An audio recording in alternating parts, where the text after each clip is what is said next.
L'air juin et le long silence qui suivit commencèrent par un simple bruit. Le doux clapotis des vagues sur la plage d'Étretat se mêlait au rire d'une adolescente de 13 ans courant sur le sable, tandis que ses parents, debout en retrait, tenaient des sandales et un appareil photo jetable. C'était la dernière photo connue de la famille Dubois. Sur la photo, Étienne porte un polo bleu marine rentré dans un short en jean, avec de larges lunettes de soleil, un style typique des années 90. Claire porte une robe crème claire à petites fleurs bleues, les cheveux attachés avec une pince blanche. Sophie, debout entre eux, serre la bandoulière violette d'un sac à dos imprimé de personnages de dessins animés. Les trois hommes souriaient sous le panneau coloré d'Étretat, avec le ciel et la mer se confondant en arrière-plan. C'était la première fois qu'ils quittaient l'Auvergne pour explorer la côte normande. Agriculteurs aisés de la campagne clermontoise, propriétaires d'une grande exploitation céréalière entre Riom et Vichy, ils préparaient ce voyage depuis des mois. Le plan était simple. 3 jours de repos dans une petite maison d'hôte près de la plage de Fécamp, puis retour à l'aéroport de Caen-Carpiquet pour rejoindre le centre. Rien d'inhabituel, aucune tension, aucune rupture avec la routine, juste une famille en vacances. La maison d'hôte était petite, avec 10 chambres donnant sur un jardin intérieur. Le propriétaire, un homme âgé nommé Marcel, se souvenait bien d'eux. Des gens polis et toujours souriants. La jeune fille était très intelligente et posait toutes sortes de questions.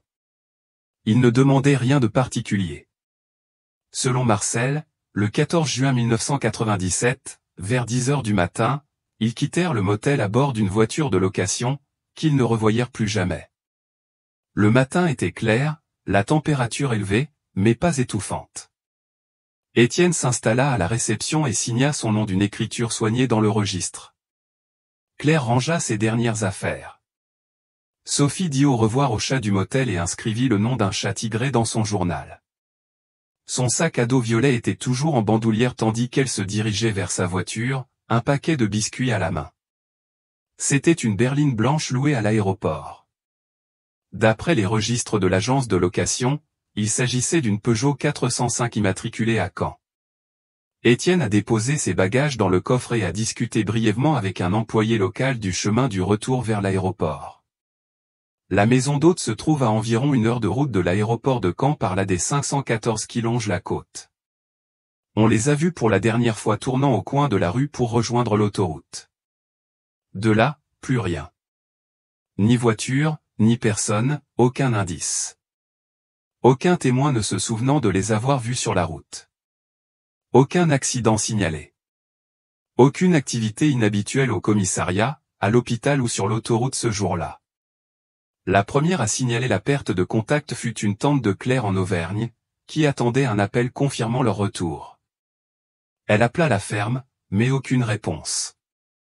Elle contacta la compagnie aérienne, mais aucune information. Le 3e jour, l'absence se prolongeant, les frères d'Étienne alertèrent la police locale et s'envolèrent simultanément pour la Normandie. Les premières recherches furent intenses, mais de routine. La police d'Étretat reconstitua l'itinéraire en fonction des temps estimés, vérifiant les bords de route, les bois et les communes avoisinantes. Il n'y avait aucune trace de la voiture ni des effets personnels de la famille, pas un morceau de tissu, pas un pneu. La disparition fit rapidement la une des journaux nationaux. Les gros titres se répétèrent. Une famille auvergnate a disparu sur la côte normande. Les théories ont commencé à circuler, enlèvement, accident, fuite volontaire, mais aucune preuve tangible n'a émergé. La maison familiale auvergnate était fermée à clé. Les champs de blé autour de la ferme poussaient tranquillement. Les ouvriers étaient mis au chômage partiel. Le temps passait, et rien ne se passait. Le rapport d'enquête initial comptait plus de 600 pages, principalement constitué de témoignages, de reçus, de notes de voyage, de factures d'hôtel et de frais de location de voiture. Mais il manquait l'essentiel, une direction, une piste, un point de départ. 1 an plus tard, l'affaire était éclipsée par d'autres tragédies dans le pays. 2 ans plus tard, il ne restait que de vieilles coupures de journaux dans les tiroirs, et un petit groupe de policiers se souvenait encore de la famille Dubois. En 2000, l'affaire fut officiellement classée, sans corps, sans criminel, sans piste. Les habitants évitèrent d'en parler. Le motel changea de main. L'enseigne colorée fut repeinte, et le sourire de la famille devint une vieille image oubliée parmi les albums de voyageurs à travers la France. Mais le sol, où tout semblait disparaître, cachait un détail, une trace enfouie dans un endroit inattendu. 10 ans passèrent. En juin 2007, le vent qui soufflait sur la campagne d'Étretat n'était plus le même. De grandes chaînes hôtelières commencèrent à empiéter sur des terres autrefois habitées par les habitants. Certains conservèrent leurs terres, d'autres les vendirent. Jean-Pierre, dit Pierrot, vivait avec sa femme et ses 2 jeunes enfants dans une maison simple, clôturée en bois, avec un jardin aride et un sol craquelé pendant certaines saisons. Pierrot était pêcheur, à la voix grave, à la barbe fournie et aux mains brûlées par le soleil. Né et élevé à Étretat, il avait l'habitude de creuser de petits trous derrière sa maison pour enfouir les déchets organiques ou fabriquer des pièges à lapins. Cet après-midi chaud et sec, il essayait de bêcher le sol pour planter un pommier lorsque la lame de sa houe heurta un objet dur et métallique. Il pensa d'abord à une vieille caisse ou à des débris de construction, mais en ratissant la terre, il remarqua une valise bleu marine, usée, les coins déchirés par le temps, le cuir raidi. Une des poignées était cassée. Pierrot essaya de la tirer, mais la valise était trop lourde pour être jetée. Il creusa plus prudemment, ouvrant le couvercle avec effort, et pour la première fois depuis 10 ans, quelque chose rompit le silence de l'affaire Dubois. À l'intérieur de la valise se trouvaient des vêtements froissés, tachés de sang séché, un t-shirt d'homme blanc sale, troué au milieu de la poitrine. Une robe à fleurs partiellement délavée. Et parmi les vêtements, enveloppé dans un torchon sale, se trouvait un pistolet rouillé de calibre .38, sans numéro de série précis. Pierrot s'est réfugié chez un voisin. Il n'a pas immédiatement appelé la police, craignant d'être impliqué. Il a demandé à sa voisine, Madame Thérèse, de le prévenir. Moins d'1 heure plus tard, la police est arrivée. La valise a été soigneusement soulevée, déposée sur une bâche et photographiée. L'arme fut mise en quarantaine, les vêtements emballés. Quelques jours plus tard, les premiers tests confirmèrent l'inattendu. Les vêtements appartenaient à la famille Dubois. La robe, bien qu'abîmée, portait encore un motif floral bleu pâle, semblable à celui que portait Claire sur la photo. Le t-shirt blanc, troué comme des impacts de balles, présentait des taches de sang correspondant à l'ADN d'Étienne Dubois. Et dans une poche, encore pliée, se trouvaient des morceaux de papier humide, portant les armoiries de la région d'Auvergne. Mais ce qui a le plus choqué les enquêteurs, c'est la conclusion de l'expert judiciaire. La valise était enterrée depuis de nombreuses années, probablement entre 1998 et 2000, c'est-à-dire avant que Pierrot ne construise une maison sur le terrain qu'il avait acheté en 2003. La police a immédiatement écarté Pierrot comme suspect. Il n'avait aucun lien avec la famille Dubois et n'avait pas de casier judiciaire. Les titres de propriété et les dates confirmaient son innocence. Cependant, il lui a été conseillé d'éviter tout interrogatoire. Craignant des représailles ou un malentendu, il garda le silence sur l'affaire pour toujours. L'affaire, restée secrète depuis la fin des années 1990, fut officiellement rouverte. Des images de la valise furent diffusées à la télévision nationale, mais quelque chose avait changé. Les souvenirs s'étaient envolés. Les premiers enquêteurs avaient pris leur retraite. Des documents avaient été perdus, et la France semblait ne plus savoir par où commencer. Pourtant, les détails étaient trop frappants pour être ignorés. Le sang était réel, les vêtements étaient réels, l'arme, bien qu'abîmée, était d'époque, et le lieu, curieusement, était extrêmement précis. Le jardin aride d'un pêcheur, sans rapport avec le crime, dans un village oublié par la police et le temps. Comment la valise est-elle arrivée là? Si aucun corps n'a été retrouvé, pourquoi ont-ils conservé les vêtements? Et pourquoi les ont-ils enterrés là, loin de tout, pendant que les experts médico-légaux examinaient les objets? Une nouvelle piste d'enquête commençait à se dessiner. Frêle, incertaine, mais suffisante pour raviver les souvenirs de la famille Dubois. Sur le mur d'une salle d'archives du commissariat d'Étretat, un enquêteur a affiché 2 photos côte à côte. À gauche, les 3 hommes debout devant le panneau, Étretat. À droite, la valise est ouverte, couverte de poussière, la robe à fleurs froissée comme un souvenir mort. Et c'est là, dans le contraste entre les deux photos, que l'affaire prend vie. Si vous ressentez le même doute que les villageois en 2007, imaginez ce qui vous attend. La valise n'est que le début. Si cette histoire vous intrigue, abonnez-vous. Il y a encore beaucoup à découvrir. Continuons. La salle du commissariat d'Étretat sent le moisi et le vieux papier. C'était petit et étouffant, avec des classeurs métalliques alignés le long des murs et une vieille machine à écrire appuyée dans un coin. L'inspecteur chargé de rouvrir le dossier était Bernard Dubois, sans lien de parenté avec la famille, un homme calme, à la voix grave et aux yeux cernés, qui semblait avoir vu beaucoup de choses, mais pas celle-là. Peu après avoir retrouvé la valise, il demanda à rapporter le rapport original de 1997, conservé aux archives de Rouen. Près de 1000 pages jaunies, billets d'avion, rapports de recherche en bord de route, relevés de motel, cartes dessinées à la main, coupures de journaux, tout cela gisait là, oublié par le temps. Les photos de la famille Dubois, prises au motel et dans les rues d'Étretat, furent réimprimées et placées à côté de la nouvelle image de la valise. Le contraste était terrifiant, les sourires au bord de la mer et le sang séché sur le tissu plié. Bernard rassembla une équipe d'enquêteurs.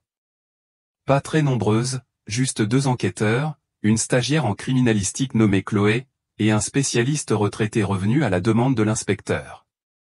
L'équipe était expérimentée, mais manquait de ressources pour des opérations d'envergure. L'affaire Dubois, autrefois célèbre, n'était plus qu'un souvenir poussiéreux pour la police. La première question était simple, comment la valise était-elle arrivée là? Les papiers fonciers de Pierrot furent examinés. Il avait acheté le terrain en 2003, lorsque le quartier avait commencé à être loti pour les résidents locaux. Auparavant, le terrain était un terrain vague où les pêcheurs séchaient leurs filets, parfois vides pendant des mois en hiver.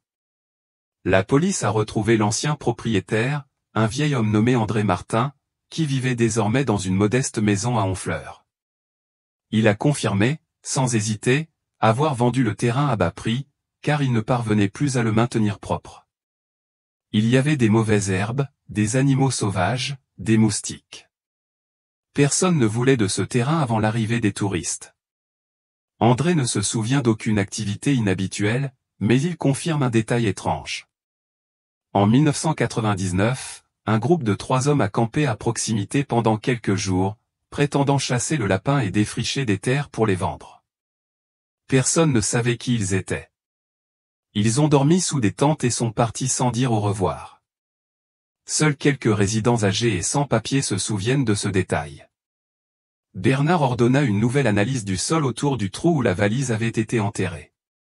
L'expert médico-légal, un homme d'une 60aine d'années aux cheveux clairsemés et aux mains sûres, passa 3 jours à creuser et à prélever des échantillons. Il conclut que le trou avait été creusé 7 à 9 ans avant sa découverte, à une époque où le terrain était encore inculte. La valise a été enterrée dans l'intention de ne jamais être découverte. Son contenu a été envoyé au laboratoire central de la police judiciaire de Rouen. L'arme, un revolver de calibre .38, était complètement rouillé, la crosse cassée, sans numéro de série ni empreinte digitale. Le tissu recouvrant l'arme était partiellement brûlé à l'intérieur, probablement détruit intentionnellement. Pourtant, le sang sur les vêtements suffisait à identifier la victime. Ce qui a intrigué l'équipe médico-légale, c'est l'absence d'un objet. Il n'y avait ni vêtements ni affaires de Sophie, ni boucle d'oreille, ni carnet, ni sac à dos violet. Bernard a réuni l'équipe un samedi après-midi et a tout noté au tableau. Les vêtements de la mère, ceux du père, une arme. Mais la fille? Pas de réponse. À partir de là, 2 pistes de réflexion se sont dégagées. Soit Sophie n'était pas avec ses parents au moment du meurtre, ce qui a soulevé des questions plus sérieuses, soit quelqu'un a délibérément effacé toute trace d'elle. Des théories ont commencé à circuler au sein de l'équipe. Un vol et un meurtre qui ont mal tourné? Mais pourquoi avoir conservé les vêtements et l'arme pendant tant d'années avant de les enterrer? Était-ce un meurtre délibéré pour une raison inconnue? Mais pourquoi ne pas tout effacer? Était-ce quelqu'un du coin, quelqu'un qui connaissait le terrain vague et s'en était servi pour enterrer des preuves. Un détail passé inaperçu au début commença à émerger, la valise bleu marine n'avait pas été achetée en Normandie. La valise avait été fabriquée dans une ancienne boutique du centre de Vichy, en Auvergne. Sa production a été abandonnée en 1995. Elle appartenait à la famille. Si elle avait été enterrée là, son auteur aurait eu un contact direct avec eux. Dans les jours qui ont suivi la réouverture de l'affaire, le nom de Dubois a refait surface dans la presse locale, mais il n'était plus aussi choquant qu'avant. Le temps a érodé la mémoire collective, et là où régnait autrefois la pitié, il n'y a plus que de l'irritation. Mais pas pour Bernard. Quelque chose dans cette affaire le met mal à l'aise. La valise, soigneusement enterrée avec ses vêtements ensanglantés et son arme cachée, semble moins une preuve qu'un message. Il commença à rencontrer les personnes âgées du quartier, tenant la photo de la valise dans une main et la photo de famille devant la mère à Étretat dans l'autre. Il fut souvent accueilli avec suspicion. Certaines portes ne s'ouvraient pas, d'autres s'ouvraient sans rien dire. Jusqu'à ce qu'un après-midi étouffant, à la ferme de Monsieur Jacques, un homme d'une 60aine d'années, né et élevé dans ce pays, un souvenir surgisse. Assis à l'ombre d'un pommier, le vieil homme raconta qu'à la fin des années 90, avant le lotissement du terrain, il avait vu un camion blanc entrer à 2 reprises sur le terrain qui est aujourd'hui le jardin de Pierrot. Ce n'était pas un camion de pêcheurs. C'était un camion propre, appartenant à des étrangers, à des gens qui n'étaient pas du coin. Selon lui, l'un d'eux portait un pantalon sombre et une chemise claire, transportant un objet lourd enveloppé dans une bâche. Pas de visage, pas de conversation, mais le souvenir persiste. Ils ont laissé quelque chose derrière eux, pour ne jamais revenir. Bernard a essayé de retrouver un dossier de véhicule correspondant à la description, mais en 1997, la circulation était laxiste. Beaucoup de chemins de terre, pas de caméras, pas de patrouille. La route des 514, la route principale qui part du motel, est étroite et non balisée. On peut facilement s'y perdre. Il revient au point de départ, le motel où la famille Dubois a passé ses derniers jours. Le bâtiment est toujours là, mais sous un autre nom et avec de nouveaux propriétaires. La réception avait été rénovée, mais il restait quelques vieux documents. Parmi eux, un carnet de notes manuscrites de Marcel, l'ancien propriétaire. Là, parmi des notes concernant les clients et des demandes de serviettes supplémentaires, figurait une ligne datée du 13 juin, la veille de la disparition. Chambre C, client d'Auvergne. Demandez votre chemin pour quand. Un autre groupe est au petit déjeuner. Consultez la carte. Le texte, apparemment insignifiant, révèle quelque chose de nouveau. Quelqu'un d'autre ce matin-là a observé les déplacements de la famille. Bernard demande à un analyste de retrouver d'anciennes réservations et de payer en espèces ou par carte. La liste était courte, mais 2 hommes étaient inscrits sous des noms courts et génériques, Simon et Marc, sans nom de famille ni numéro de carte d'identité. Une ancienne employée du foyer, Madame Élise, aujourd'hui retraitée et vivant à Lisieux, fut retrouvée après de nombreux efforts. En voyant la photo de Sophie, ses yeux s'emplirent de larmes. Je me souviens de la fille, de l'enfant au sac à dos coloré. Elle m'a souri au petit déjeuner, mais je me souviens d'autre chose. 2 hommes assis à la table du coin. L'un d'eux la regardait bizarrement. Je n'oublierai jamais. Un regard froid. Ce souvenir, qui perdure depuis des décennies, ravive une sombre théorie. La famille aurait pu être suivie. Si les hommes avaient été au motel, à surveiller et à suivre la voiture, ils auraient pu préparer une embuscade. La route reliant Étretat à l'aéroport comportait alors de longues portions de terrain désert, où une voiture aurait pu être arrêtée sans témoin. Mais le plus important manquait, la voiture familiale. Bernard a lancé un appel à la population via une radio associative, demandant toute information concernant une Peugeot 405 blanche abandonnée ou mise à la casse autour d'Étretat entre 1997 et 2000. Dans les jours qui ont suivi, des dizaines d'appels sont arrivés, la plupart infondés, mais celui d'un mécanicien retraité de Fécamp s'est démarqué. Il se souvenait d'une voiture similaire, abandonnée sur un chemin de terre entre des champs de blé par deux hommes qui disaient qu'elle était en panne et qu'ils appelleraient une dépanneuse. Elle était restée là pendant 2 jours, puis avait disparu. La route en question passait près d'une ferme abandonnée dans les années 1980. L'équipe de Bernard est allée inspecter les lieux. Parmi les mauvaises herbes, le bois pourri et les caisses métalliques rouillées, la désolation était totale, mais la route était suffisamment large pour permettre le passage des voitures et suffisamment discrète pour cacher n'importe quoi, même un corps. En avançant, un enquêteur a découvert un morceau de pare-choc rouillé, portant les marques d'un concessionnaire de Caen. La voiture correspondait à la Peugeot 405, pas exactement, mais c'était un élément supplémentaire dans l'obscurité qui planait. Les pièces étaient encore détachées, mais désormais invisibles. Ce jour-là, Bernard appela un enquêteur et murmura « Je pense que cette affaire ne porte pas sur ce qui s'est passé, mais sur qui sait ce qui va arriver. » Le lendemain matin, après avoir visité la ferme abandonnée, Bernard se réveilla avec une étrange sensation. Ce n'était plus une vieille affaire ouverte, mais un cadavre invisible qui grandissait dans sa tête. Et ce cadavre s'appelait Sophie. Tandis que l'équipe collait les morceaux de photos, de rapports et de cartes sur les murs de la petite salle du commissariat, une question pesait lourdement sur lui. Pourquoi n'y avait-il aucune trace de la fillette? Il y avait les vêtements de sa mère et de son père, des robes à fleurs, des t-shirts blancs, du sang séché, mais pas un seul bouton de chemise d'enfant, pas de bretelles de sac à dos, pas de petites chaussures. C'était comme si la fillette avait été effacée de la valise. Cette absence commença à dominer les conversations de l'équipe. Le silence autour de Sophie était plus douloureux que la valise ensanglantée. La jeune fille n'était qu'une enfant, désormais un élément manquant dans l'enquête. Bernard décida de remonter à la source, prit le vieux registre du motel et lut chaque note de cette semaine de juin. Nom des clients, demande, heure d'arrivée. Sur une page, il y avait quelque chose qui avait été oublié jusqu'alors. Madame Claire Sanqui de la pharmacie. La fille avait de la fièvre?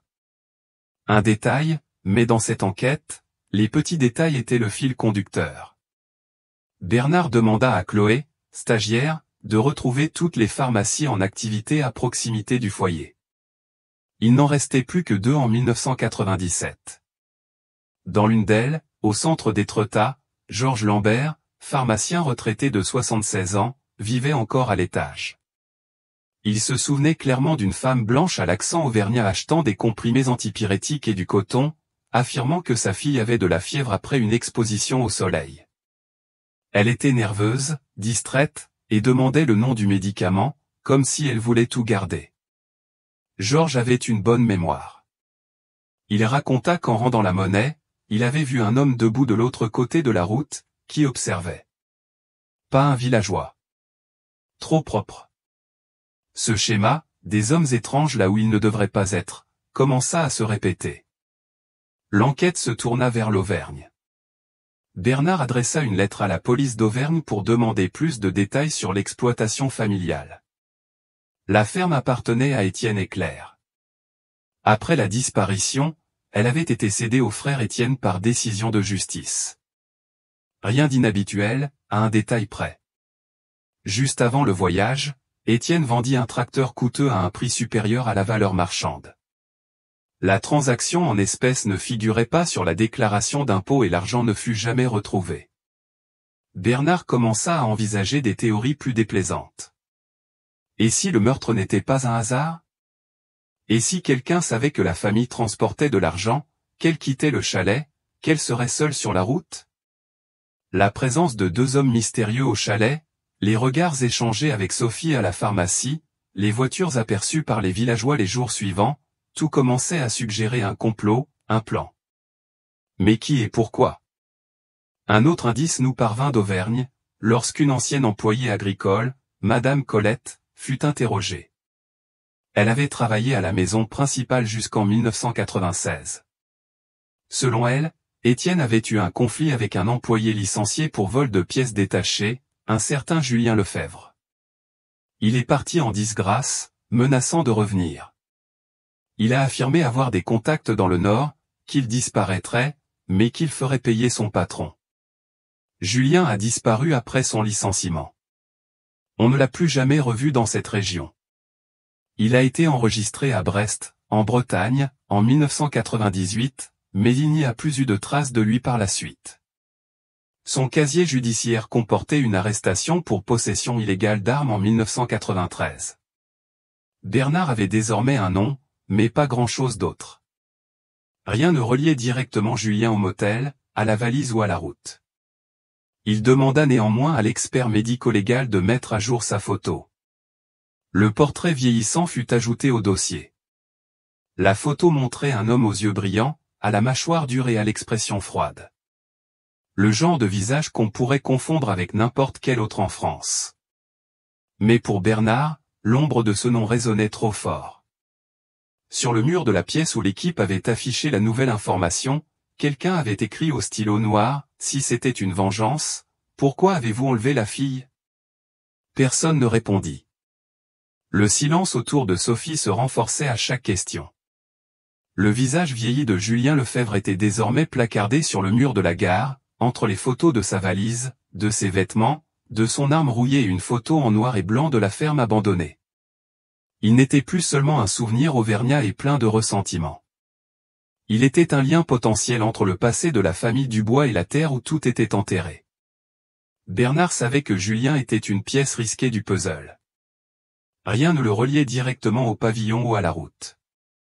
Mais la menace, sa disparition après avoir été chassé et sa réapparition à Brest l'année suivante laissaient suffisamment d'indices pour poursuivre l'enquête. L'équipe a commencé à fouiller les registres d'état civil, les relevés d'emploi, les contraventions, les tickets de bus. Rien n'a été trouvé au nom de Julien après 1998. Pas de papier d'identité valide, pas d'hospitalisation, pas d'école, pas de service public. C'était comme s'il n'existait plus. Mais en France, cela ne signifie pas mort, mais simplement disparition. Bernard a approfondi ses recherches d'identité similaires avec des dates de naissance similaires, en comparant les portraits anciens aux originaux. La comparaison a révélé 4 fausses identités possibles, toutes situées dans le nord et le nord-ouest. L'un d'eux a retenu mon attention, un certain Louis Delacroix, qui avait passé de nombreuses années comme majordome dans une ferme entre Granville et Avranches, en Normandie. D'après le propriétaire, il vivait seul dans une simple remise, à peine meublée, et évitait de parler de sa vie privée. Il ne mentionnait le mot « Auvergne » que pour oublier ses soucis. Il est parti en 2006, sans prévenir. Il n'avait emporté qu'un sac à dos et une petite radio. L'enquête semblait toujours buter sur un mur. Silence, absence, terrain sec.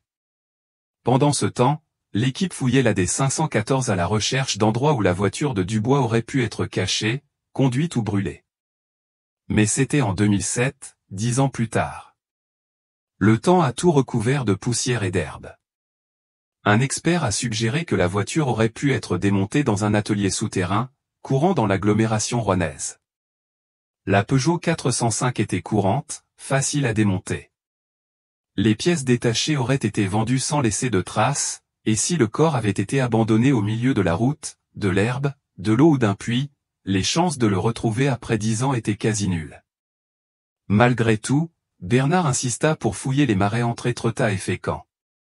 Les pompiers furent appelés pour fouiller 2 étangs abandonnés près de la route, utilisés par des chasseurs et des laveurs de voitures. L'un d'eux, entouré d'herbes et de clôtures brisées, contenait du métal au fond, mais impossible de déterminer s'il provenait de la voiture familiale. Le temps pressait. Et plus Sophie enquêtait, plus elle devenait aveugle à tout. L'absence de ces affaires n'était pas seulement symbolique, mais intentionnelle. Un après-midi, un jeune enquêteur nommé Lucas, le plus jeune membre de l'équipe, prit Bernard à part. Il dit avoir lu le journal de bord initial et avoir réalisé quelque chose. Dans son témoignage de 1997, le personnel du motel affirmait que Sophie avait dormi entre ses parents lors de sa dernière nuit. De petits détails, mais des traces de peur, de proximité surnaturelle, de malaise. Avait-elle vu quelque chose, demanda Lucas. Ou quelqu'un. La théorie résonna dans l'équipe. Si Sophie avait vu ou entendu quelque chose, elle était peut-être la seule menace vivante. Et dans des cas comme celui-ci, cela changeait tout. Bernard se remémora toute la matinée précédente. Petit déjeuner, départ, bagages. D'après le motel, Étienne avait tout rangé dans la voiture, mais le personnel qui les avait vus partir ne se souvenait pas d'avoir vu son sac à dos, seulement une grande valise et un sac à main dans la main de Claire. Le rapport initial ne mentionnait pas non plus ce que Sophie portait ce jour-là. C'était comme si la jeune fille devenait de plus en plus absente, mais aussi de plus en plus centrale. À mesure que les informations étaient rassemblées, l'équipe commença à envisager une hypothèse déplaisante. Et si la valise dans le jardin de Pierrot n'était pas le point de départ du crime, mais les derniers vestiges d'un drame? Quelqu'un y avait enterré des vêtements, des armes, des papiers. Quelqu'un avait semé un indice. Et si oui? Que cherchait-il à cacher? L'expert médico-légal en chef, lors de son 3e examen des vêtements, a découvert une vieille couture dans la doublure d'une valise. À l'intérieur se trouvait un petit morceau de tissu cousu. Violet, délavé, mais encore visible. Lilas. Ce petit morceau de tissu violet, de moins de 2 cm, cousu dans la doublure de la valise a suffi à bouleverser l'enquête. Pendant des années, l'absence du sac à dos de Sophie avait été un vide. Maintenant, c'était une présence cachée. Quelqu'un avait tenté d'effacer ses traces, mais avait commis une erreur. Il avait cousu un morceau de tissu au lieu de le jeter. Un geste qui aurait pu être hâtif, spontané ou hésitant. Bernard resta longtemps silencieux devant le morceau de tissu. Il a demandé à ce que personne ne parle à la presse. La découverte était confidentielle, plus que privée. Dans les jours qui ont suivi, la valise a été envoyée au laboratoire de police scientifique de Rouen pour une analyse plus précise du tissu. La couleur, bien que délavée, s'est avérée compatible avec le tissu synthétique utilisé pour les cartables scolaires de 1995 à 1997. Les coutures n'étaient pas d'origine. Quelqu'un avait effectivement ouvert la fermeture éclair et caché le morceau de tissu derrière. Mais pourquoi? L'acte semblait vain. Cacher un morceau de tissu dans une valise pour l'enterrer? Quelle logique y avait-il? Pour Bernard, il y avait 2 possibilités. Soit la personne avait délibérément laissé une trace, espérant qu'elle serait un jour retrouvée, soit c'était un acte émotionnel, un signe de culpabilité. Le morceau de tissu était perçu comme une preuve émotionnelle, et non rationnelle, le genre d'indice insuffisant pour condamner, mais qui en disait long sur la personne qui l'avait laissé. Pendant ce temps, l'enquête sur Julien Lefebvre était dans l'impasse. La fausse identité de Louis Delacroix n'avait été renouvelée nulle part depuis 2006, il n'y avait ni certificat de décès, ni transaction bancaire. C'était un fantôme, mais un autre nom planait sur la ligne, Simon, l'une des 2 personnes ayant séjourné à l'auberge en même temps que la famille. Inscrit sans nom de famille, il a disparu après 1997. Le nom était trop court pour être retrouvé précisément, mais en recherchant des réservations contemporaines, l'équipe a trouvé un certain Simon Benoît, un nom courant, mais correspondant à un billet de bus Vichy-Caen, daté du 8 juin 1997. Exactement 6 jours avant sa disparition, Simon n'avait jamais été interrogé par la police et ne figurait pas dans les registres originaux du motel. Mais une erreur dans le registre suggérait qu'il avait peut-être utilisé une autre chambre réservée par téléphone, en payant en espèces. Bernard demanda à la police judiciaire d'Auvergne de découvrir l'histoire de ce nom. La réponse fut lente, mais surprenante. Simon Benoît avait travaillé pour une entreprise d'entretien agricole au début des années 1990, qui avait également employé Julien Lefebvre jusqu'en 1995. À présent, les 2 noms, jusque-là distincts, commençaient à se confondre.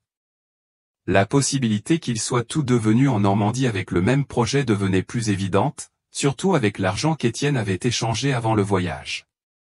Bernard élabora un nouveau scénario lors d'une conversation à huis clos avec l'équipe. 2 hommes d'origine rurale, l'un licencié et plein de ressentiment, l'autre un ancien collègue. Ils savaient que la famille partait en vacances, qu'ils transportaient de l'argent. Arrivés les premiers, ils restèrent à proximité, observèrent, attendirent. Le silence régnait dans la pièce. Mais si le plan était de voler, pourquoi tant de violence? Pourquoi tout cacher? Pourquoi la valise? Pourquoi la petite fille? Les questions reviennent toujours au cœur du problème, toujours la petite fille. Et puis un indice des plus troublants est apparu. En examinant les rapports de 1997 à 2000, l'enquêteur Lucas a découvert un rapport initialement sans rapport, émanant d'un couple suédois ayant séjourné à Etretat en juin de cette année-là. Le rapport était vague, mais mentionnait la vue d'une jeune fille blanche, pieds nus, seule sur un chemin de terre près de la plage d'Yport, le 15 juin, le lendemain de la disparition. Elle semblait perdue, pensait-il, et était de la région. Elle portait un t-shirt trop grand pour elle et ne dit rien. Lorsque le couple tenta de s'approcher, elle s'enfuit dans les bois.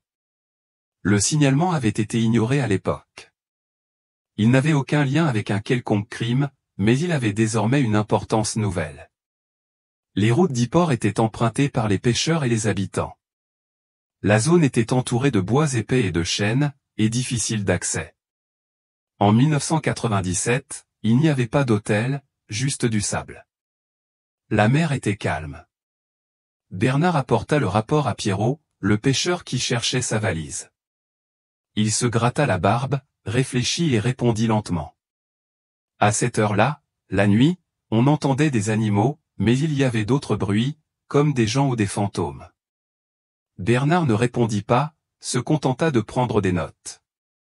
Le lendemain, il avait une réunion d'équipe. Nous retrouvons le corps, mais ce qui manque peut-être, c'est quelqu'un de vivant. L'idée que Sophie soit encore en vie n'est pas accueillie avec optimisme par l'équipe. 10 ans. Un pays immense. Aucune piste solide. Serait-ce un mirage? La mémoire déformée d'un étranger? Mais pour Bernard, cela ne peut être ignoré. Il savait que les disparitions comme celle des Dubois n'étaient pas aléatoires, mais planifiées, exécutées et peut-être même déterminées. Et si une partie de cette planification était épargnée? Yport Road, où le couple suédois a trouvé la jeune fille, était peu surveillé dans les années 1990. En 1997, ce n'était qu'un large sentier de sable et de terre sec que les pêcheurs empruntaient pour accéder à la plage sans passer par le village. Aujourd'hui, c'est un complexe hôtelier, des motels et des petites boutiques, mais à l'époque, c'était une forêt. Bernard a envoyé une équipe pour fouiller la zone, non pas à la recherche de corps, mais de signes de vie. Quelqu'un s'était peut-être caché là, ne serait-ce que temporairement. Des habitants de longue date furent interrogés. L'un d'eux, Antoine Le Héron, un pêcheur qui vivait seul dans une cabane en bois au bord du marais, avait un souvenir vague mais troublant. Un jour, cela devait être en juin, j'ai vu une sandale d'enfant posée au milieu du sentier. Je l'ai ramassée, je l'ai accrochée à une corde. Personne n'est venu la réclamer. La sandale était blanche, petite, en plastique. Il ne l'avait plus. Il a dit l'avoir jetée. Bernard a demandé la liste des adoptions illégales et des enfants sans papier sur la côte normande de 1997 à 2000. Les chiffres étaient effrayants. Plus de 400 cas ont été portés disparus, des enfants ont été retrouvés sans acte de naissance, et beaucoup ont été adoptés en milieu rural, sans surveillance. Parmi eux, un nom a émergé, Camille Dubois, sans lien de parenté, inscrite en 1999 dans une commune riveraine de Bretagne, a été adoptée par une femme célibataire qui a déclaré avoir été trouvée errante près d'un terminal de ferry. Cette femme est décédée en 2005. Camille, aujourd'hui âgée d'une vingtaine d'années, ignore le nom de ses parents biologiques. L'équipe se rend en Bretagne. Il la rencontre dans un petit village au bord de la rivière. Peau claire, grands yeux, cheveux noirs. Assistante scolaire. Timide, mais polie. Lorsqu'on lui montre une vieille photo de Sophie Dubois, elle est stupéfaite. Elle porte la main à sa bouche, garde le silence un long moment, puis nie. Elle a dit n'avoir aucun souvenir de son enfance. Seulement qu'elle avait été élevée par une femme qui l'a qualifiée d'enfant de la forêt. Jamais entendu parler d'Etretat, de Dubois, ni de quoi que ce soit de ce genre. L'équipe a prélevé un échantillon d'ADN. Les résultats ont pris 10 jours, peu concluants. L'ancien échantillon de Dubois était trop mauvais. des doutes subsistaient, comme pour tant d'autres choses dans cette affaire. Pendant ce temps, Bernard revenait à l'essentiel, la valise. Avec l'aide d'un analyste judiciaire de l'université de Rouen, il demanda à cartographier la disposition de son contenu, la façon dont elle était pliée, le type de tissu. Les résultats furent surprenants. La valise n'a pas été entièrement remplie. Certains articles ont été pliés à la hâte, d'autres avec soin. Le tissu était mal repassé. Selon les experts, quelqu'un aurait ouvert la valise quelques jours après sa première utilisation, y ajoutant ou en retirant quelque chose. Le tissu violet aurait pu être cousu plus tard, mais par qui? Bernard envisagea une nouvelle théorie. La valise n'avait pas été enterrée par le meurtrier, mais quelqu'un était arrivé plus tard, avait su ce qui s'était passé, avait trouvé les restes et, par peur ou par culpabilité, les avait enterrés. Cette réflexion changea tout. Si la valise n'avait pas été enterrée par le tueur, l'indice le plus clair de l'affaire aurait pu être falsifié par quelqu'un d'autre. Qui plus est, cette personne pourrait être la seule à savoir ce qui est arrivé à Sophie. Plus tard dans la semaine, l'expert médico-légal a appelé Bernard pour lui faire part d'une nouvelle découverte. Tandis qu'il nettoyait le fusil rouillé, une fine ligne d'écriture apparut à l'intérieur du manche en bois, gravée au couteau, à peine visible. 2 lettres maladroites, SR. Cette lettre maladroite sur le manche, SR, fut le point de rupture pour Bernard. Il perçut ce détail comme un cri étranglé. Non pas une marque de fabricant, mais une marque personnelle, intime, gravée à un endroit où seule une personne ayant le temps et la raison pouvait le faire. Le fusil était couvert de rouille depuis des années. L'inscription avait été gravée bien avant l'enterrement, probablement en 1997. Bernard demanda un avis psychologique informel à l'experte Aline, qui avait observé le comportement de l'équipe. Elle examina les photos de la valise, l'opération de couture du tissu violet, le contenu choisi pour être conservé, et maintenant l'inscription. Ce n'était pas l'acte d'un meurtrier, mais celui de quelqu'un qui connaissait la douleur, qui vivait avec. Bernard garda le silence, ne répondit pas. Il se tourna plutôt vers Pierrot. Jean-Pierre Pierrot avait été interrogé et écarté dès le départ, pas d'antécédent judiciaire, pas de lien, pas de mobile. Mais maintenant, Bernard ne voulait pas accuser, mais voulait comprendre le pays et l'époque. « Quand avez-vous acheté ce terrain ?» demanda-t-il lors de sa dernière visite. En 2003. Signature des papiers en septembre. Construction de la maison à l'été 2004.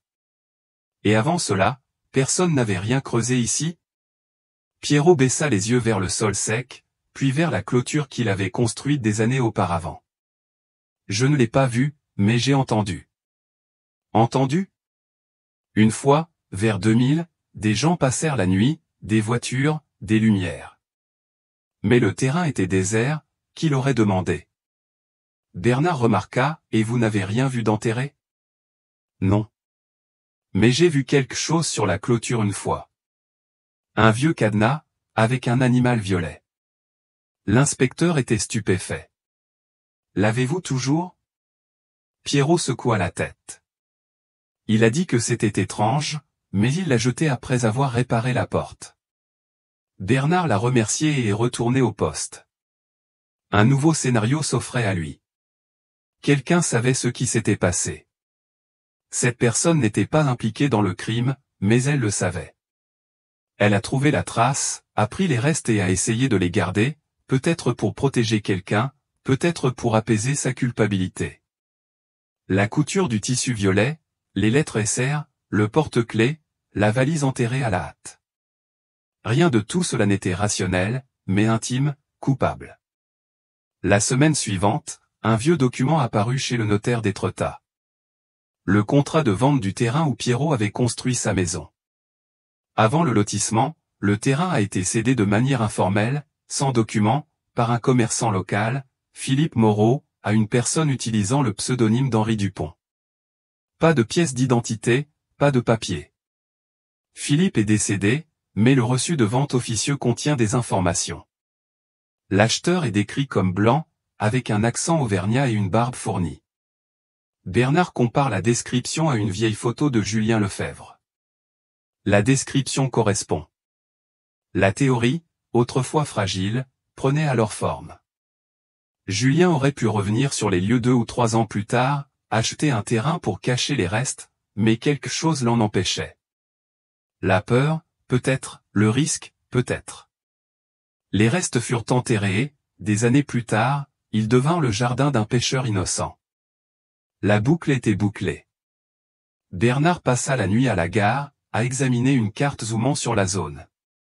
Il repéra le motel, l'itinéraire vers la D514, la sortie vers Yport, l'emplacement exact de la maison de Pierrot et, enfin, l'endroit où le couple suédois avait déclaré avoir vu la jeune fille en 1997. Il se leva, prit un stylo rouge et traça une ligne entre 2 points auparavant distincts. La valise était enterrée dans la direction opposée de l'aéroport. La famille n'avait pas fui, ni été surprise. On les avait emmenés. Soit quelqu'un les avait emmenés, soit quelqu'un dans la famille savait où ils allaient. Bernard traça la ligne rouge sur une simple carte, une ligne entre 2 points. Mais ce fut un événement loin d'être simple. Il brisa l'hypothèse longtemps répandue selon laquelle la famille Dubois avait quitté le motel pour l'aéroport. Il était désormais clair que cet itinéraire n'avait jamais été emprunté, que le départ, aussi paisible qu'il ait pu paraître au personnel, faisait partie d'un autre plan. Mais à qui? Le lendemain matin, Bernard retourna à l'auberge. Il traversa le jardin intérieur, désormais pavé, là où se trouvaient autrefois terre et gravier. Il demanda à voir la chambre où la famille avait séjourné, désormais renumérotée. Observant les portes, les fenêtres et les couloirs, il demanda au gérant actuel si le vieux livre d'or était toujours là. Étonnamment, il y était. Parmi les pages fragiles, il trouva une note manuscrite à l'encre bleue datée du 13 juin 1997. Monsieur Étienne avait demandé que l'heure de son départ soit tenue secrète. C'était tout. Aucun contexte, aucun ajout. Mais cette demande, si elle était fondée, changeait tout. Bernard retourna au poste, le carnet à la main. Il passa l'après-midi à comparer les heures, les déclarations et les anciennes suppositions. Peu à peu, une nouvelle théorie se forma. Étienne savait-il qu'ils étaient suivis? Avait-il organisé une rencontre? La vente du tracteur avant le voyage, le retrait d'argent, la demande de confidentialité, le calme au motel, tout prit une autre tournure. Ce n'était peut-être pas un simple vol, mais une affaire qui avait mal tourné, mais cela n'expliquait toujours pas Sophie. Bernard se tourna vers la stagiaire Chloé et lui demanda de zoomer sur le tissu violet. Lorsqu'il zooma, il apparut clairement que le tissu ne provenait pas du sac à dos, mais de la doublure, peut-être une étiquette ou une doublure. Le tissu sentait légèrement le moisi, mais il y avait autre chose, une tache noire, ni du sang, ni de la saleté. Les analyses en laboratoire ont révélé qu'il s'agissait d'une vieille huile moteur. Le tissu violet, cousu dans la valise, avait été en contact avec de la graisse, celle utilisée dans les ateliers de réparation de tracteurs ou de petits bateaux. Cette découverte a conduit l'équipe vers un nouveau lieu, l'ancien port de pêche d'Étretat. Avant l'essor du tourisme, la zone abritait un petit port de pêche artisanal, qui a cessé ses activités au début des années 2000. Il restait des entrepôts à moitié abandonnés et des cabanes couvertes d'herbe. Bernard et 2 enquêteurs s'y sont rendus. Dans le deuxième entrepôt, ils ont découvert un atelier de réparation abandonné, avec des outils rouillés et une vieille armoire métallique. À l'intérieur, il n'y avait que de la poussière, une bouteille en verre cassé et un collier en plastique blanc en forme de cœur, qu'un enfant porterait. L'objet retrouvé était léger, usé et sans marques apparentes. Mais lorsqu'elle le montra à Madame Élise, l'ancienne employée du motel, ses yeux se remplirent de larmes. Ce collier appartenait à la jeune fille. Sophie le portait tout le temps. Elle me l'avait montré au petit déjeuner, disant que sa mère le lui avait donné. Bernard sortit, prit une grande inspiration et regarda à nouveau la réserve vide. Si le collier était là, si le tissu violet graisseux était là, si la valise était enterrée à l'écart de l'aéroport. Alors oui, la famille avait été emmenée. Pas seulement emmenée, mais emmenée. La question n'était plus de savoir ce qui était arrivé à Sophie, c'était une question plus douloureuse. Qui a enlevé la fille et pourquoi ne l'ont-ils pas tuée? Plus tard dans la soirée, Bernard consulta le registre du motel. À la dernière page, avant la fermeture, se trouvait une note manuscrite, probablement de l'ancien propriétaire, Marcel. On pouvait y lire simplement, « Certains enfants sont emmenés, non pas parce qu'ils voient, mais parce qu'ils en savent trop. » Le bracelet blanc en forme de cœur resta posé sur le bureau pendant des jours.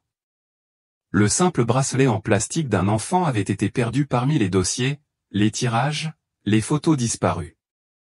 Mais il était là, comme s'il avait survécu à tout ce que Sophie n'avait pas fait. Bernard dormit peu cette semaine-là. Il répétait les noms, les itinéraires, les questions. Le visage de Sophie, sur la photo face à la mer à Étretat, est désormais au centre de tout. Plus qu'une absence, c'est la clé. Elle a dormi entre ses parents la dernière nuit. Elle avait de la fièvre à cause du soleil. Elle portait un sac à dos violet, a montré son collier au personnel de l'auberge, probablement aperçu seule sur la route d'Yport. Et la fillette n'apparut jamais. Ni corps, ni affaire, ni réponse claire, mais curieusement, son visage était celui que Bernard vit des années plus tard sur une vieille photo d'école en Bretagne.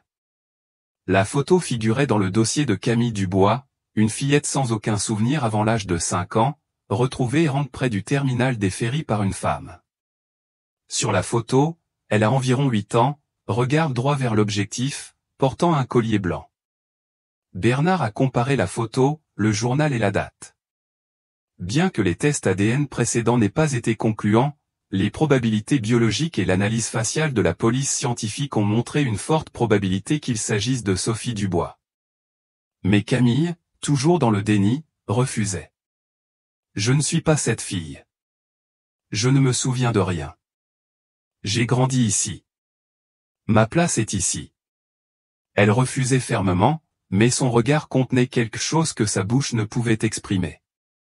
Bernard ne l'avait pas forcée, il avait juste laissé une photo d'Étretat. Si un jour elle avait envie de parler de ça, elle saurait où me trouver. De retour en Normandie, une lettre l'attendait à la gare, non envoyée, manuscrite, tremblante, presque enfantine. Vous ne trouverez rien d'autre. Il a enterré ce qu'il voulait, mais pas tout. Certains vivent dans la culpabilité, d'autres leur apprennent à oublier. Bernard a remis la lettre au coroner. Papier ordinaire, pas d'empreinte digitale. Vieille encre bleue pour stylo à billes. Au verso, seulement 3 lettres tracées en ligne droite. Sœur. Bernard n'a rien dit à la presse, n'a accordé aucune interview, n'a pas partagé la lettre avec l'équipe, l'a conservée au fond d'un tiroir, à côté de la photo de la valise, de la gravure du pistolet, du journal suédois de la mallette et du collier. Il savait ce qu'il ne pouvait prouver et savait, au fond de lui, que l'affaire n'était plus que cela, le non prouvé, la seule chose qui restait. Cette année-là, l'enquête fut de nouveau close, sans avancée notable, sans coupable, sans localisation confirmée, mais l'absence, toujours présente. Dans son rapport final, Bernard écrivit la dernière ligne, la valise a été enterrée par quelqu'un qui savait, la fille par quelqu'un qui ne pouvait oublier. Finalement, l'affaire Dubois ne s'est pas terminée, elle s'est simplement arrêtée. La valise, le pistolet, le tissu violet, le collier. Chacun a survécu à l'épreuve du temps, mais aucun n'a raconté ce qui s'est réellement passé ce matin de juin 1997, lorsque les 3 hommes ont quitté leur maison de vacances à Étretat et ont disparu sans un bruit. La vérité, comme c'est souvent le cas dans de telles affaires, a été enterrée par le temps, non par manque d'efforts, mais par un silence excessif. L'inspecteur Bernard a pris sa retraite 2 ans après avoir déposé l'affaire. Il vit dans une modeste maison à Alençon et n'a plus jamais reparlé publiquement de l'affaire. Mais des connaissances affirment qu'il continue de parcourir le dossier, non pas pour trouver le coupable, mais pour se souvenir de ce qui manque. Pierrot, le pêcheur qui a trouvé la valise, a déménagé dans une ville voisine après que l'histoire a été rendue publique. N'ayant jamais accordé d'interview, il vit désormais loin de la côte. Il dit préférer le bruit des arbres à celui de la mer. La jeune femme, Camille Dubois, continue de travailler comme assistante dans une école bretonne. Elle ne parle plus de son passé. Elle a troqué son collier en forme de cœur contre un discret pendentif en coquillage. Sa dernière photo, prise lors d'une fête scolaire, montre un petit sourire. Le genre qui semble cacher quelque chose. Les frères d'Étienne ont vendu leur ferme en Auvergne. Les champs ont été replantés en blé. Les meubles de la grande maison ont été donnés. Il ne restait qu'un mur. Le mur de Sophie, avec les traces infimes de vieux stickers sur la tête de lit. Et Julien Lefebvre, jamais retrouvé. Pas de nouveaux papiers, pas de photos, pas d'arrestation, rien. L'affaire est officiellement non résolue, mais à Étretat, la rumeur court qu'aux alentours de 2009, un homme blanc, discret et à la barbe fournie, s'est présenté un soir dans une taverne, a commandé un calvados, a regardé la mer et a laissé un billet de 2 € plié avec un bateau sur le comptoir. Personne ne l'a revu. La valise bleu marine était conservée dans le coffre de l'Institut de criminologie. Aucune inscription publique n'y était visible. Les techniciens ont déclaré qu'en l'ouvrant, ils sentaient encore une légère odeur, ni du sang ni de la moisissure, mais celle de la mer mêlée à la terre, comme si tout ce temps avait tenté de remonter à la surface, sans que tout soit revenu. Parfois, ce qui reste n'est pas ce que l'on retrouve, mais ce qui n'aurait jamais dû disparaître. Si cette histoire vous touche, partagez-la avec quelqu'un qui a besoin de comprendre cette absence inexpliquée. Abonnez-vous à la chaîne pour découvrir d'autres histoires comme celle-ci, des histoires vraies et possibles de France, car parfois, la seule chose que l'on puisse faire est de se souvenir de ceux qui ne reviennent pas.